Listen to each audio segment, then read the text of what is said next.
नमस्कार दोस्तों, मैं हूं राकेश अचल और आप देख रहे हैं अपना YouTube चैनल चक्षुदर्शी, जो कि जनता का माउथपीस है। दोस्तों, आप इस चैनल से जुड़े हैं, इसकी सदस्यता ले रहे हैं, इसे सब्सक्राइब कर रहे हैं, ये देख के अच्छा लगता है। और मैं उम्मीद करता हूं कि हर दिन आप चक्षुदर्शी से खुद भी जुड़े रहेंगे और दूसरे अपने मित्रों को भी जोड़ने के लिए कहेंगे, उन्हें चैनल को सब्सक्राइब करने के लिए कहेंगे, उसका मेंबर बनने के लिए कहेंगे। खैर, आज मैं बात देश की नहीं करूँगा। देश की बहुत बात हो गई, संसद की बात हो गई है। संसद में भी कुछ देर बाद हंगामा फिर होगा, बहस होगी। वही जो मुद्दे अभी जंतर मंतर के थे, जिन पर सरकार ने एक विधेयक बना लिया है, उस पर बहस होगी, वो आप देखते रहिए। आज मैं बात कर रहा हूँ देश के हृदय प्रदेश मध्य प्रदेश की, और मध्य प्रदेश की भी जो एक वेटिकन सिटी है अघोषित रूप से, दतिया, जहाँ पीताम्बरा पीठ है, वहाँ होने वाले उपचुनाव की। चुनाव का प्रचार लगभग थम गया है। 30 जुलाई को सुबह वहाँ उपचुनाव के लिए मतदान होगा। ये सीट दरअसल कांग्रेस के जो विधायक थे राजेंद्र भारती, उन्हें एक मामले में 3 साल की सज़ा अदालत से घोषित होने के बाद अयोग्य घोषित कर दिया गया था, उस वजह से हो रही है।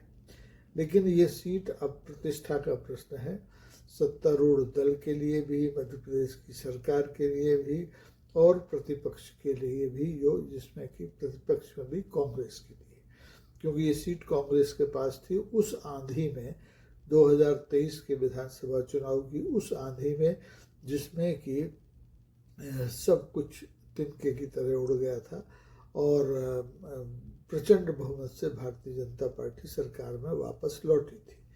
तो इस हिसाब से कांग्रेस के लिए एक एक सीट महत्वपूर्ण है। कांग्रेस ने एक पिछला चुनाव जो हुआ था विजयपुर विधानसभा का, वो जीता था, और इसी सरकार के रहते जीता था, इन्हीं मुख्यमंत्री डॉक्टर मोहन यादव के रहते जीता था। लेकिन दतिया का चुनाव विजयपुर के चुनाव से भिन्न है, क्योंकि दतिया विधानसभा उपचुनाव में टिकट को लेकर के भारतीय जनता पार्टी, जो सत्तारूढ़ जनता पार्टी है, उसमें भयंकर उपद्रव हुआ था। जो पूर्व प्रत्याशी थे, जो 2023 में हारे थे, भारतीय जनता पार्टी के पूर्व गृह मंत्री डॉक्टर नरोत्तम मिश्रा, उनका टिकट पार्टी ने काट दिया। तो पूरा बवाल हुआ। 18-20 घंटे दतिया को एक तरह से लकवा लगा रहा, अराजकता रही। लोगों ने चक्का जाम किए, हाईवे जाम किए, तोड़ फोड़ की। बहरहाल वो पुरानी कहानी है। अब नया किस्सा ये है कि ऊँट किस करवट बैठेगा, क्योंकि इस उपद्रव के बाद, उपद्रव के जो प्रणेता थे डॉक्टर नरोत्तम मिश्रा, वो पुनर्मूस को भव हो गए। पार्टी के अनुशासन में अपने आप को उन्होंने बांध लिया। जैसे कि आपको याद है ना, अशोक वाटिका में हनुमान ने अपने आप को बांध लिया था नागपाश में। तो अनुशासन के नागपाश में डॉक्टर नरोत्तम मिश्रा बंध तो गए हैं, लेकिन उन पर अब पार्टी को यकीन नहीं रहा है। उनके समर्थकों पर भी पार्टी का यकीन नहीं रहा है, क्योंकि उन्होंने भी डॉक्टर नरोत्तम मिश्रा को टिकट न दिए जाने के विरोध में सामूहिक इस्तीफे दिए थे। तो इस लिहाज से पार्टी ये दतिया का विधानसभा जो चुनाव है, अपने बूते लड़ रही है। पूरा मंत्रिमंडल इस समय दतिया में पड़ा हुआ है, अलग अलग तरीके से पड़ा हुआ है। सबके पास ब्रीफ केस हैं, सबके पास अपने जातीय संपर्क हैं। विपक्ष के नेता जो हैं हमारे कांग्रेस के अध्यक्ष प्रदेश के जीतू पटवारी, वो आरोप लगा ही चुके हैं। अब उन पर प्रमाण है या नहीं है, लेकिन उन्होंने आरोप लगाया है कि भारतीय जनता पार्टी इस उपचुनाव को जीतने के लिए प्रति वोटर 5,000 रुपये नगद चुपके से बांट रही है। अब इसका कोई प्रमाण नहीं आया है, कोई कहीं पकड़ा नहीं गया है, कहीं कोई छापा नहीं पड़ा है, लेकिन बात हुई है तो कुछ न कुछ तो उसमें दम होगा।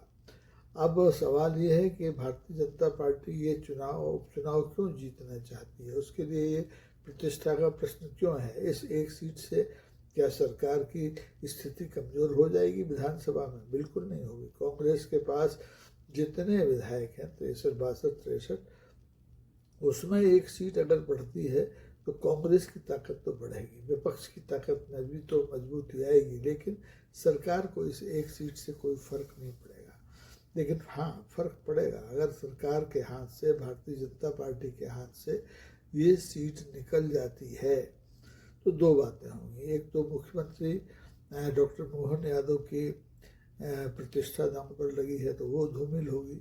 प्रदेश के भारतीय जनता पार्टी के जो अध्यक्ष हैं हेमंत खंडेलवाल, उनकी संगठन क्षमता पर सवाल खड़े होंगे। और तीसरे जो बागी एक तरह से हैं, घोषित बागी डॉक्टर नरोत्तम मिश्रा, उनके समर्थकों का और भारतीय जनता पार्टी के मौजूदा नेतृत्व से नाखुश प्रदेश के तमाम सारे दूसरे नेताओं का हौसला बढ़ेगा। तो अब सवाल ये है कि ऊंट किस करवट बैठेगा दतिया में, क्योंकि दतिया में लड़ाई सीधी कांग्रेस और भाजपा के बीच थी, लेकिन अब एक तीसरी पार्टी भी वहाँ पर मैदान में है। अब उस तीसरी पार्टी के मैदान में होने से फ़ायदा कांग्रेस को मिलेगा या भारतीय जनता पार्टी को मिलेगा, ये कहना बड़ा मुश्किल है। अब लोग तो ये भी कह रहे हैं कि तीसरा जो पक्ष है, जो अम्बेडकरवादियों का पक्ष है, उसको भारतीय जनता पार्टी ने खुद उतारा है ताकि कांग्रेस का खेल खराब हो जाए। लेकिन जो परिस्थितियां दिख रही हैं, जो पिछला जनादेश है, उसको देखते हुए लगता है कि पिछले चुनाव में भारतीय जनता पार्टी 8000 वोटों से हारी थी और उनके ताकतवर प्रत्याशी डॉक्टर नरोत्तम मिश्रा हारे थे। और अब तो पूर्व विधायक और दतिया के राजघराने के पूर्व जो प्रतिनिधि हैं डॉक्टर घनश्याम सिंह, वो खुद मैदान में हैं। कांग्रेस पार्टी ने उन पर भरोसा किया है, तो उनके प्रति सद्भावना इस क्षेत्र में है। भले ही वो डॉक्टर नरोत्तम मिश्रा की तरह आक्रामक राजनीति नहीं करते, उनकी तरह विकास कार्य भी वो दतिया में अपने कार्यकाल में नहीं करा पाए थे, लेकिन वो एक भले आदमी हैं। उनसे दतिया के नागरिकों को, दतिया के उद्योगपतियों को, दतिया के बाजार के लोगों को कोई खतरा नहीं है। इसलिए ऐसा लगता है कि हो सकता है कि कांग्रेस इस सीट को दोबारा से अपने कब्जे में कर ले। यानी ऊंट की करवट का पता किसी को नहीं है कि ऊंट किस करवट बैठेगा। तो उसका फ़ायदा भारतीय जनता पार्टी को मिलेगा या कांग्रेस को मिलेगा या जो तीसरा दल है उसे मिलेगा, देखना पड़ेगा। अब इस समय मतदाता मौन तो नहीं है, लेकिन मुखर भी नहीं है। और जो सूचनाएं मिल रही हैं उसके हिसाब से सरकार ने अपने सारे कसबल दतिया उपचुनाव को जीतने के लिए लगा दिए हैं। प्रशासनिक मशीनरी को बदल दिया है, पुलिस मशीनरी को बदल दिया है और स्थानीय कार्यकर्ताओं के भरोसे वो चुनाव नहीं लड़ रही है।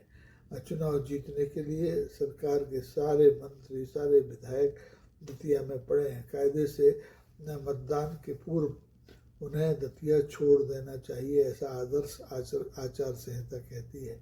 लेकिन अपना हाथ जगन्नाथ, सरकार अपनी, चुनाव आयोग अपना, तो कोई दतिया छोड़कर नहीं जा रहा है। ये इन सब लोगों की उपस्थिति दतिया के चुनाव परिणाम को कितना प्रभावित करेगी, ये देखना महत्वपूर्ण है। तो देखते रहिए, कुछ ही समय बाकी है।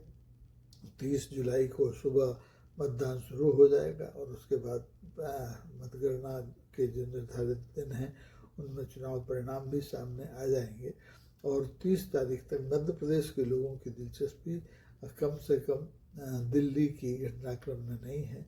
वो कॉकरोचों से अपने आप को थोड़ा सा दूर रख के इस समय दतिया के उपचुनाव को लेकर के कौतूहल में हैं और उसके प्रति उत्सुक हैं।